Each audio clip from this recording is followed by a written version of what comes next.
Hello every one, അസ്സലാമു അലൈക്കും, നമസ്കാരം. എല്ലാവർക്കും ടേസ്റ്റ് ഓഫ് വേൾഡിലേക്ക് സ്വാഗതം. ഇന്നിവിടെ കാണിക്കാൻ പോകുന്നത് ബീഫ് പുലാവ് റെസിപ്പിയാണ്.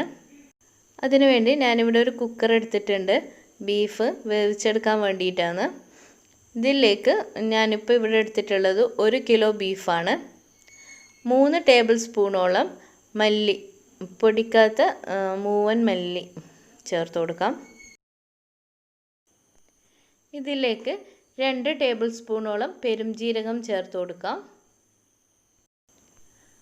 1 ടേബിൾ സ്പൂണ് കുരുമുളക് ഇവിടെ പൊടിക്കാത്തതാണ് എടുത്തിട്ടുള്ളത്. നിങ്ങളുടെ കയ്യിൽ പൊടിച്ചതാണെന്നുണ്ടെങ്കിൽ അങ്ങനെ ചേർത്ത് കൊടുക്കാം.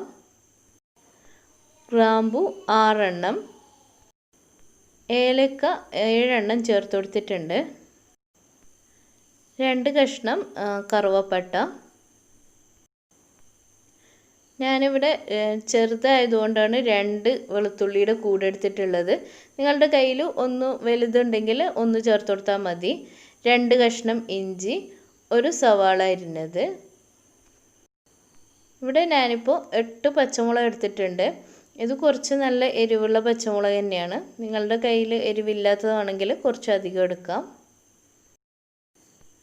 ഇതിലേക്ക് ഉപ്പ് കൂടി ചേർത്ത് കൊടുത്തിട്ട് ആവശ്യമുള്ളത്ര വെള്ളം ഒഴിച്ചു കൊടുക്കാം. ഇതിലേക്ക് വെള്ളം ഞാൻ കുറച്ചധികം തന്നെ ഒഴിച്ചു കൊടുക്കുന്നുണ്ട്. കാരണം ഈ വെള്ളത്തിലാണ് അരി വേവിച്ചെടുക്കുന്നത്. ഇനി ഇത് നല്ലപോലെ മിക്സ് ചെയ്ത് കൊടുത്തിട്ട് അടുപ്പത്തേക്ക് മാറ്റാം. ഞാൻ ഈ കുക്കറിൻ്റെ ഒരു 1/4 ഭാഗത്തോളം വെള്ളം ഒഴിച്ചു കൊടുത്തിട്ടുണ്ട്. ഇത് ആദ്യത്തെ വിസിൽ വന്നതിന് ശേഷം പിന്നെ ഒരു 20 മിനിറ്റ് ലോ ഫ്ലെയിമിലാണ് വേവിച്ചെടുത്തിട്ടുള്ളത്. ബീഫ് ഇപ്പോൾ ഇവിടെ നല്ലപോലെ റെഡി ആയിട്ടുണ്ട്.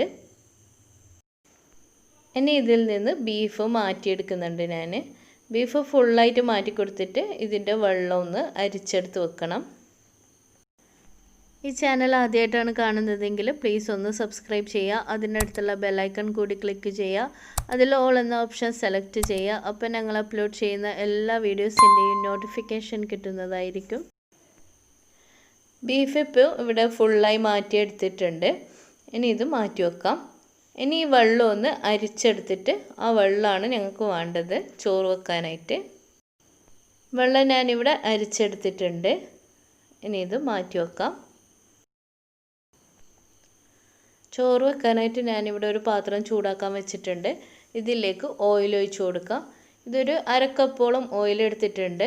ഇത് സൺഫ്ലവർ ഓയിലാണിത്. ഇതിലേക്ക് ഒരു 3 ടേബിൾ സ്പൂണോളം ഗീ കൂടി ചേർത്ത് കൊടുക്കുന്നുണ്ട്.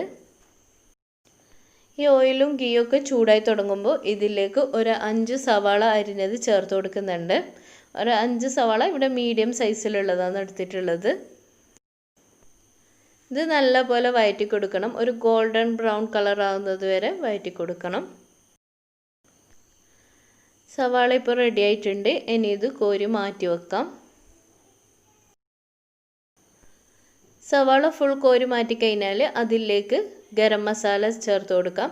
ഇവിടെ ഇപ്പോൾ ഞാൻ 2 കഷ്ണം കറുവപ്പട്ട, ചെറിയ കഷ്ണമാണ്, ഒരു 3-4 ഏലക്കായി, അത്ര തന്നെ ഗ്രാമ്പും കൂടി ഇട്ട് കൊടുത്തിട്ടുണ്ട്.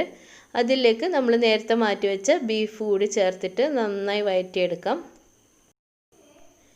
ഇനി ഇതിലേക്ക് ഇഞ്ചി, പച്ചമുളക്, വെളുത്തുള്ളി ഇവ 3ഉം കൂടിയിട്ട് അരച്ചെടുത്തത് ചേർത്ത് കൊടുക്കാം. ഇതിവിടെ ഇപ്പോൾ ഒരു 2 ടേബിൾ സ്പൂണോളം ഉണ്ട്.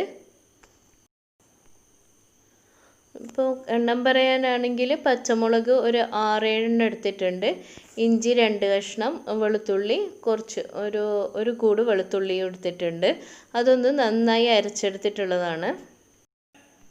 ഇഞ്ചിയുടെയും വെളുത്തുള്ളിയുടെയും ഒക്കെ ഒരു പച്ചമണമൊക്കെ മാറുന്നത് വരെ നന്നായി വഴറ്റി കൊടുക്കാം. ഇതിലേക്ക് ഞാൻ 1 കപ്പ് തൈര് ഒഴിച്ച് കൊടുക്കുന്നുണ്ട്. ഈ തൈര് നന്നായിട്ട് അടിച്ചെടുത്തിട്ടുള്ള തൈരാണ്. തൈര് നന്നായിട്ട് ഇതിലേക്ക് ചേർക്കുന്നതിന് മുന്നേ തൈര് നന്നായി അടിച്ചെടുക്കണം. ഇല്ലെങ്കിൽ ഇതിൽ ഒരു കട്ട പോലെ ഉണ്ടാവും. ഇനി ഇതിലേക്ക് ഒരു 1.5 ടീസ്പൂണോളം ഗരം മസാലപ്പൊടി ചേർത്ത് കൊടുക്കാം. ഇനി ഇതിലേക്ക് നേരത്തെ വറുത്ത് കോരി മാറ്റി വെച്ച സവാള ചേർത്ത് കൊടുക്കാം. ഇതിപ്പം അത് വറുത്തതിൻ്റെ ഒരു 1/4 ഭാഗത്തോളം ചേർത്ത് കൊടുക്കുന്നുണ്ട്. ബാക്കി ദമ്മിടുമ്പോഴത്തേക്ക് മാറ്റി വെക്കുന്നുണ്ട്. ഇതിനി ഒന്ന് നന്നായി വഴറ്റിയെടുക്കണം. ഒരു 2-3 മിനിറ്റോളം നന്നായിട്ട് തന്നെ വഴറ്റിയെടുക്കണം. ഇനി ഇതിലേക്ക് അരി ചേർത്ത് കൊടുക്കാം. ഇവിടെ ഞാൻ ബാസ്മതി റൈസാണ് എടുത്തിട്ടുള്ളത്. ഒരു 4 കപ്പ് ഉണ്ട് ഇത്. അരി ചേർത്ത് കൊടുത്തിട്ട് നന്നായി വഴറ്റണം. ഒരു 2 മിനിറ്റോളം നന്നായി വഴറ്റിയതിന് ശേഷമാണ് ഇതിലേക്ക് വെള്ളം ഒഴിച്ചു കൊടുക്കുന്നത്. ഇനി ഇതിലേക്ക് വെള്ളം ചേർത്ത് കൊടുക്കാം. ഇത് നേരത്തെ മാറ്റി വെച്ച ബീഫിൽ നിന്നുള്ള വെള്ളവും പിന്നെ അതിൻ്റെ കൂടെ ബാക്കി വരുന്നത്ര വെള്ളവും ചേർത്ത് കൊടുത്തിട്ടുണ്ട്. ഞാനിവിടെ ഒരു കപ്പിന് ഒരു 1.25 കപ്പോളം വെള്ളം അങ്ങനെയാണ് കണക്കിലെടുത്തിട്ടുള്ളത്. ബാസ്മതി റൈസ് ആയതുകൊണ്ട് കുറച്ചധികം വേണം. സാധാ നമ്മളുടെ ബിരിയാണി റൈസിന് ഒരു കപ്പിന് 1.5 കപ്പിൻ്റെ കണക്കിനാണ് എടുക്കൽ. ഇതിവിടെ ഇപ്പോൾ ഒരു കപ്പിന് 1.25 കപ്പിൻ്റെ കണക്കിനാണ് എടുത്തിട്ടുള്ളത്. ഇനി ഇതിലേക്ക് 1 ടേബിൾ സ്പൂണ് ചെറുനാരങ്ങ നീര് കൂടി ചേർത്ത് കൊടുക്കാം. ഇനി ഇത് അടച്ചു വെച്ച് വേവിച്ചെടുക്കണം. റൈസ് ഇപ്പോൾ ഒരു 1/4 ഭാഗത്തോളം വെന്തിട്ടുണ്ട്. ഇനി ഇത് ഒന്ന് ദം ചെയ്യാൻ വേണ്ടിയിട്ട് വെക്കണം. ഇതിലേക്ക് നേരത്തെ നമ്മൾ വറുത്ത് കോരി മാറ്റി വെച്ച സവാളയുടെ ബാക്കി കൂടി ചേർത്ത് കൊടുക്കാം. ഇതിൻ്റെ മേലിൽ ഞാൻ കുറച്ച് കളർ ചേർത്ത് കൊടുക്കുന്നുണ്ട്. ഇത് ഓപ്ഷണലാണ്, നിങ്ങൾക്ക് വേണമെന്നുണ്ടെങ്കിൽ ചേർത്താൽ മതി. ഞാൻ ഒരു 2 പിഞ്ച് റെഡ് കളർ എടുത്തിട്ട് കുറച്ച് വെള്ളത്തിൽ കലക്കിയെടുത്തതാണിത്.